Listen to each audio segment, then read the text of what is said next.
Alright, this one's gonna get me in trouble. We are talking about Hocus Pocus, the original. And there are some people that I'm very close to and very fond of that have very strong opinions on this movie, which is honestly why I decided to watch it. So that I could, understand some of their joy when this time of year comes around, understand some of their references and their jokes. And I was like, if they like it so much, maybe it's pretty good. And you may be wondering what these movies around me have to do with Hocus Pocus. Now, these ones on the side, pretty irrelevant to this video. These are some of the ones that I'm going to be doing throughout October. We're going to try for another 31 days of horror movies on the channel. Last year, I did some classic monsters comparing different versions. So different versions of Dracula, Frankenstein, Wolfman, Mummy. This year, I'm trying to do more properties. So we do still have some classics. Creature of the Black Lagoon, Invisible Man. But we've also got some slashers. We've got some of the properties that I grew up with. Some newer stuff. But this central column here is indicative of what I'm struggling with Hocus Pocus, which is it a parody? Right? So I kind of want to get into the idea of where's the line between something just being a comedy and being a parody, right? And how does that change how you view it? So these first three movies up here, these are some of my favorite movies of all time. And anyone at any time could suggest putting one of these movies up, and no matter what mood I'm in, I'm going to be okay with it. So we've got Robin Hood Men in Tights, The Princess Bride, Monty Python and the Holy Grail. Perfect movies in my opinion. And it's because they're so far into the parody that any problems, any issues, anything that doesn't make sense, even if it's not intentionally part of the joke, you can just assume that it's part of the joke and you can just move on and be like, oh, well, it doesn't take itself that seriously, right? And I like, I like those. I get that. I'm all for a good parody movie. Now, beneath that, we've got different things that may or may not be parodies. We got a lot of sports comedies, right? Talladega Nights, Blades of Glory, Semi-Pro, Dodgeball. We've got Walk Hard, which is a parody of biopics. We've got Sherlock Holmes, which is a parody of Sherlock Holmes movies and stories and detective movies in general, right? A lot of people hated this movie. I thought it was fine. But like these ones, these would be considered sports comedies, right? But are they parodies? Where's that line, right? Semi-Pro, it's like kind of a parody of something like a Glory Road, right? Or Remember the Titans. But not exactly, right? It's not a spoof, it's not a one-to-one, but it's almost like a parody of basketball itself, right? But there's also a common thread in a lot of these with the casting, right? Will Ferrell and John C. Reilly are in a lot of these. So it's like, do I just like them because I like those actors? All right, then we get things like Young Frankenstein and Dracula Dead and Loving It that are supposed to be parodies, and some people like them quite a bit. And I kind of I get it, but I don't personally find them that fun. I don't personally find Young Frankenstein that funny for the most part. And I think that's kind of where Hocus Pocus falls with me. I didn't hate it. Yeah, we're talking about Hocus Pocus, by the way. I know I've been avoiding it for 4.5 minutes. I didn't hate it by any means, and I didn't think it was horrible. But it just didn't stick out to me as something that, because I know that there's a huge following for this. And I looked into it a little bit. It wasn't well received when it came out, and it gained a cult following because it was shown every year on TV for Halloween, so it's similar to a lot of classic Christmas movies. In that sense, things like It's a Wonderful Life or A Christmas Story, right? These movies that weren't successful when they came out, but because they were on TV every year, it kind of just became a staple of people's holiday experience. That's fine. I don't have a problem with that. I'm sure I've got things like that I'm not even aware of. But does that make it a good movie just because you watched it every year when you were a child, right? I don't know. And so I do have notes. I don't know if I'm going to go through all of them. But like some of them are like, criticisms that I would have of a real movie that's taking itself seriously. But if this is a parody, these things don't really matter that much because parodies, it doesn't matter. It's not supposed to make sense. But I don't know if it's a parody or not. What is it parodying, right? Because it's not a specific legend, right? Like Monty Python or Robin Hood Men in Tights. It's not a specific movie like Dracula Dead and Loving It or Young Frankenstein. It's not really parodying a super specific genre or subgenre like musical biopics like Walk Hard is, or Sherlock Holmes detective movies like Holmes and Watson is.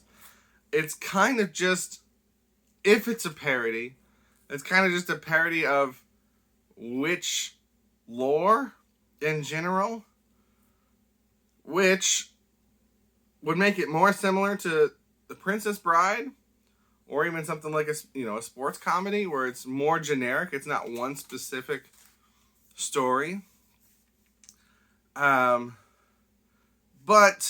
I guess my issue with that is the jokes, right? For the most part, the jokes and the weird things and the things that might make it a parody don't have to do with witches, right? You gotta, the big one that comes to mind that does is the brooms, right? When their brooms are taken and they have to get new brooms, and so they get a mop and they get a vacuum cleaner, right? And then what's her name gets a broom, right?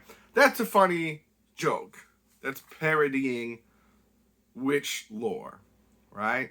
But like, nothing else does that, right? There's no kind of jokes or plays or twists on anything with familiars or how the cauldron works or the spell books or the potions or anything like that.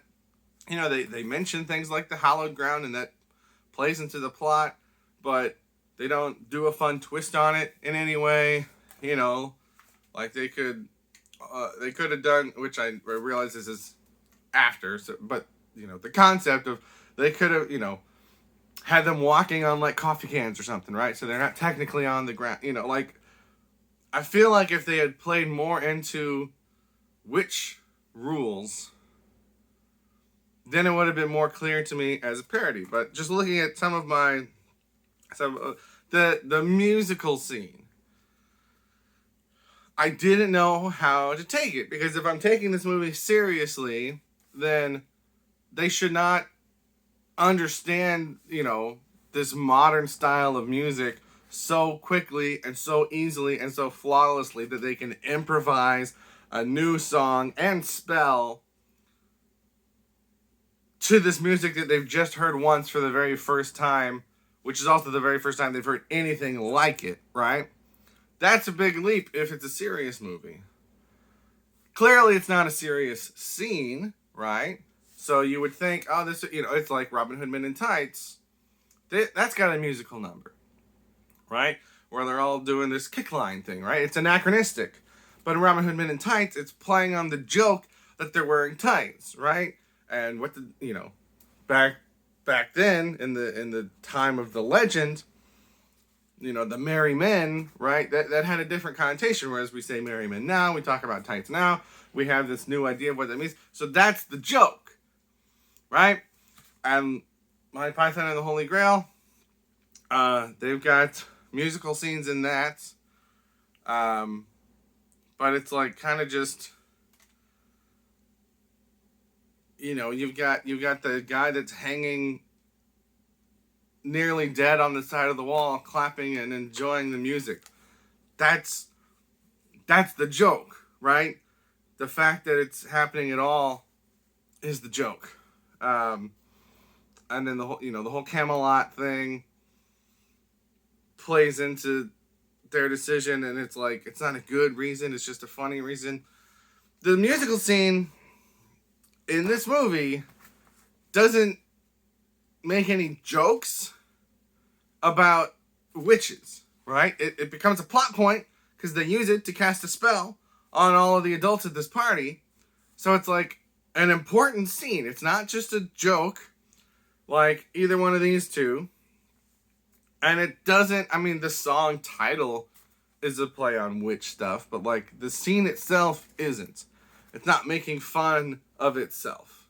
It's like this weird ha ha ha joke, but they're just kind of using the parody idea to just let it not make sense, but it doesn't parody anything. It's just a weird scene in the middle of this movie. So like, again, I'm not sure how to take this. And am I overthinking this? Yes, absolutely, 100%. But this is where my brain's at with this movie. Is I don't know how I'm supposed to take it. I don't know if stuff is supposed to be considered genuinely good and clever, or if it's just supposed to be considered dumb and stupid. And I'm not saying that as an insult. I think these things are dumb and stupid, but they're supposed to be. And I think that works. Then we get the scene where I don't remember anybody's name. Max and Allison and what is it, Dinah? They like pretend that the sun is coming up, right? To trick these witches to escape with, I'm gonna call her Dinah. I don't remember if that's her name, right? And they use car headlights. And the witches all start, oh no, right? Melting down. And I have no idea how I'm supposed to take that, right? Because it's revealed that it's not actually the sun, it's just the headlights. So number one, when he said daylight savings time, it was like a bad cringy line on its own, even if that were true. It reminded me of National Treasure, which again, I know came after this, but that's whatever.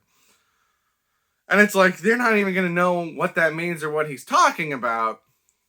But like, it almost kind of would have made sense if the sun was actually coming up then, right? But the fact that it doesn't, it's not, and he knows that, why did he say that? Because he knows that they don't know what that means. And it doesn't end up going anywhere. I was so confused by that line. And then that scene, because clearly there was nothing actually happening to the witches when they started their whatever. And because they pretended to be dying, even though they weren't actually being affected by anything, that's ultimately why they failed in the movies, because they stupidly laid down when nothing was happening to them and let the kids get away. Is that supposed to be funny? Is that supposed to, like, obviously it's supposed to be a joke, but like, it's not clever. It's not clever because there was no reason for them to do that. You know what I'm saying? If I go back to one of these movies, Robin Hood Men in Tights, right? The archery scene. You got this archery scene and it's not going the way that we expect it to. And so he like pulls out the script, right? That's like clearly breaking all reality. But it works. It fits the scene. There's, the character, even apart from the meta of it, it's like, he knows he's the best. So with someone else doing better than him, he's like, oh wait, that can't be right? And like Monty Python and the Holy Grail, stuff like the rabbit, right? Where it's like, the characters see this rabbit, they're like, what is this? It's a rabbit. Like, we're not concerned. And then it like turns it on its head, and this little tiny whatever. It's like, and like these things are so far past that there's no other way to interpret them other than, yeah, it's stupid. It's supposed to be stupid. That's the joke. Ha ha ha ha ha. But this is just like, it just makes the witches seem stupid. And the very idea of the sun would make them have this weird, fake, overly dramatic thing that it's just how the characters act. It's so weird that they would do that when they're not actually being affected. And it's not like that's how they react when the sun actually comes up. So it's not like they have an expectation as to that's what's going to happen. They just that really pulled me out, and I don't know how to take it. I don't know how to take it. We get more modern references. It's like, for a while it seemed like the music scene was like an isolated incident of the witches understanding modern life. But then when she pulls up to Max driving the car, she makes a whole bunch of modern references. It's like something like the genie would be saying in Aladdin. And again, when they're isolated like this, it only happens a couple times. It's just weird. Why would she know these things? Why would she understand these references to make? Whereas if they had gone over the top with it, then it could have been something that I understood more as parody. But it's not enough for me to get there. What else do I have?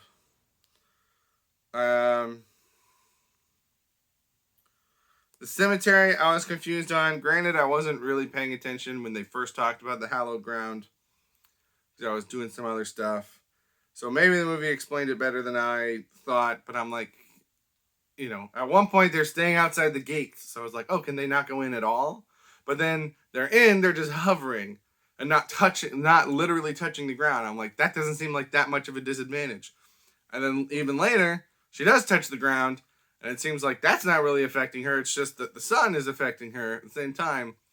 And it's just, I was very confused about how that rule worked. Again, you could have had jokes about that, right? You could have had them stilting along with the brooms so that they weren't technically touching the ground, right? Oh. There's a lot of stuff in this movie that makes me uncomfortable. And like, when I was looking up stuff about this movie, I didn't see anything else pointing it out. So maybe I'm just a weird prude, but like, this is a movie for children, right? And I think when it comes down to it, that's the big hurdle for me compared to these other things, is that not only is this movie for children, but it focuses on children, whereas these parodies that I really enjoy don't. And so, yeah, if I had watched this when I was a kid, I probably would have liked it a lot more. And then growing up with it, you're just stuck there, right? But because I'm watching it for the first time as an adult, I would have preferred way more focus on the witches, which is apparently how it was first intended. And I've read that there was lots of stuff cut. And so hopefully the new one focuses more on the witches. But putting so much focus on these child actors and these children, I don't care. But the fact that there was so much focus on the children made some things awkward for me. A big plot point, and I don't even want to say the word on here because I know children watch my videos, but a big plot point has to deal with a certain quality of Max, right?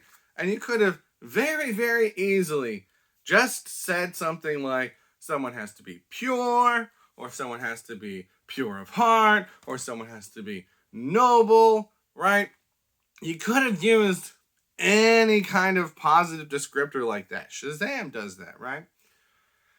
And if you think, oh, well, then, someone in the town would have done it before Max, right? So that doesn't make sense. First of all, you're telling me no one else in that town that did fit the description. Didn't try that before Max.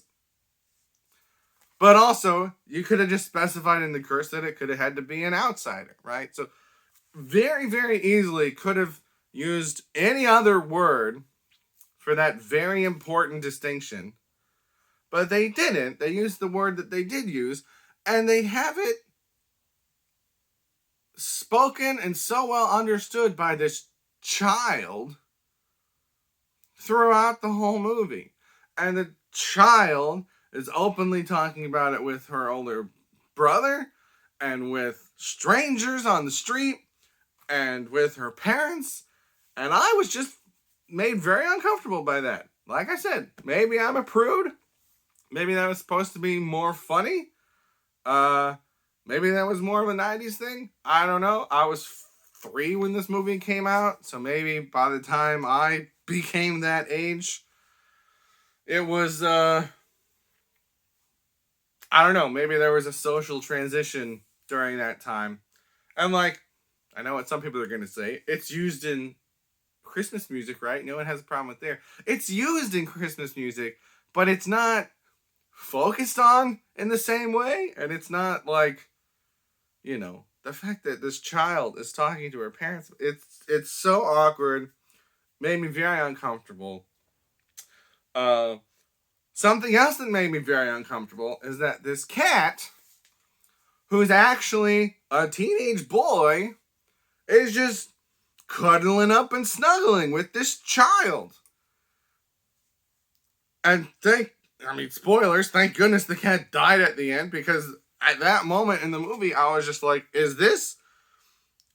are they just gonna treat him like a normal cat? Because, like, normal cats, like, walk into the bathroom with you and see you changing all the time. And that's really problematic when this cat is not actually a cat, but a teenage boy. So thank goodness it didn't get to that point.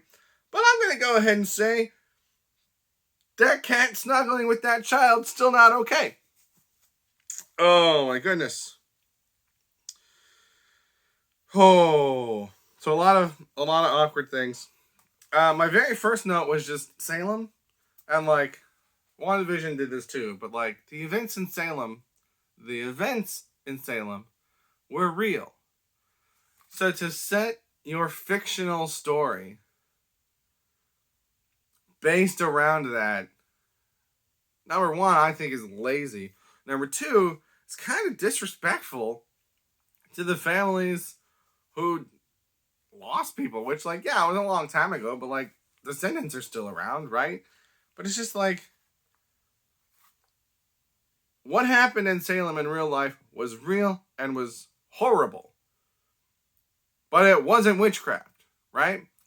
And so when you go, you know, it's like, I don't even want to say it, but, you know, pick any tragedy from this century, right? Holocaust, 9/11, Civil War in Ukraine. If you go into a real event, a real horrific event, Salem was pretty low scales, but it was still horrible. And then you use that as a jumping off point for your comedy. This seems kind of in bad taste to me. It could have been anywhere. It didn't need to be Salem. It's just a lazy shortcut because, oh, it's Salem, witches, right? Oh, yeah, I get it. But it doesn't add anything to the story. Last note I want to go over. Nope, I got a couple more. They got this whole curse with the adults, right? When the kids are in there, they're screaming at the adults to not listen to the witches singing. Because for some reason, I wasn't paying attention, but they seem to understand that the witches can cast a spell through the song, right? So the kids are yelling at everyone not to listen. They're covering their ears. They get out of there before the spell happens. Fine.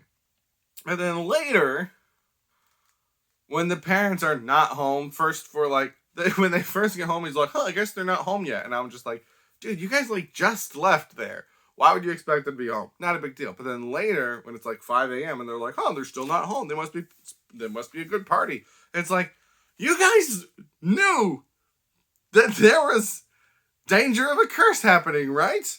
Like, you made it very clear that you were aware that that was a possibility. And yes, at that point, you think the witches are dead. But number one, you don't know that the witches being dead breaks the curse. And we know that because when the cat dies, they're confused about it for a minute because they don't realize that the curse is broken. But two, even if you did, even if you did think that the witches dying would break the curse, the fact that you know that your parents were at this place where they were possibly cursed, you don't know what that curse was, right? So you would think the first thing they would do after they think that they've killed the witches is go check on the parents, right? Go check on the adults to see if they're okay. Nope. They just, I guess they're still having fun. Again, like if it was done super over the top, as like a full-on parody, it would have made it wouldn't have made more sense, but I would have been able to take it in stride more. But the fact that this movie takes certain things so seriously, it's stupid that the characters didn't go do that. And then my last critical note, and then I have one tiny positive note. My last critical note is the big showdown at the end where the witch has got, what's her name, Winnie? The kid's name is Danny. The witch has got the little girl, right? And Max has got the vial. And he's like, put her down or I'll smash it. And then she goes, if you smash it, she dies. And then he drinks it. And I'm just like, she can still kill Danny if you drink the vial, right? Nothing that you've done has saved Danny. And in fact, she's so spiteful that you would think, logically, she would then just kill Danny, just to make him upset before she then plans to kill him. It hurts my brain. And again, that point is not done in the fashion of a parody. It's done seriously. So it doesn't make sense. I hope the second one goes further into parody. I hope it goes over the top. Hope it makes more jokes and things about witch lore specifically. Because that could be really funny. Clearly people think this is really funny. I pointed to it as if it's there. It's not. I didn't find this overly funny. I found it to be a weird halfway between part that I couldn't get into. But the one positive note that I did write, Max has a drum set in his room. And when he gets thrown over it and it knocks over, you can see that the bass drum has pillows and blankets stuffed inside of it. Which is a thing. That's a thing that people do, especially if, they're not super experienced with tuning it, making it sound exactly how they want. But stuffing pillows and blankets is a very easy way to muffle and make quieter the bass drum. It's a little weird that he doesn't have the head attached, but that wouldn't make the drum unusable. And especially if those pillows and blankets are doing double duty, if he's actually using those as pillows and blankets, it makes sense that a teenager would leave the head off. I've left the bottom heads off some of my toms before, so it's not, unreasonable. So that little tiny music reference to how drummers stuff their drums. I saw that. I appreciated that. But yeah, overall, this movie's not for me. Like I said, I didn't hate it by any means. And there's a version of it that I can see enjoying. This just wasn't it. So, I will watch the second one. Hopefully I'll enjoy it more. Hopefully they go more focus on the witches. I think that makes more sense. Because I think that this one is not for children. It's Disney, right? So, of course, it's going to be kid-friendly. But, it's got to be for people that were kids in the 90s, right? It's like these live-action remakes. It's like, who are they for? Is it for the kids then that are now adults? Is it for their kids? Is it just for any kids now? I don't know. But I'm cautiously optimistic that I'm going to enjoy the second one more. Feel free to tear me up in the comments. Feel free to tell me I'm taking it all way too seriously, because I know that I am. But if you agree with me that, like, if they had gone more overt with the parody of it, even like the witch in, what is it, Monty Python, where like her nose is fake, right? And things like that. Like, they could have done silly little gags like that just to make fun of witches, and then it would have been more clearly a parody. So if you have any ideas of like, they could have done this and that would have been funny, let me know. These movies coming later in the month. I haven't 100% got everything locked in yet, so there might be some change, but this is where my head's at right now. A lot of different variety. So keep checking back throughout October. If you didn't see all the stuff I did last October, like I said, we got Dracula movies, Frankenstein movies, Wolfman movies, and Mummy movies, along with a couple other things thrown in there also. So check those out if you want. I'm going to shut up now because I've been talking way too long. Thank you very much for watching. Have a good day.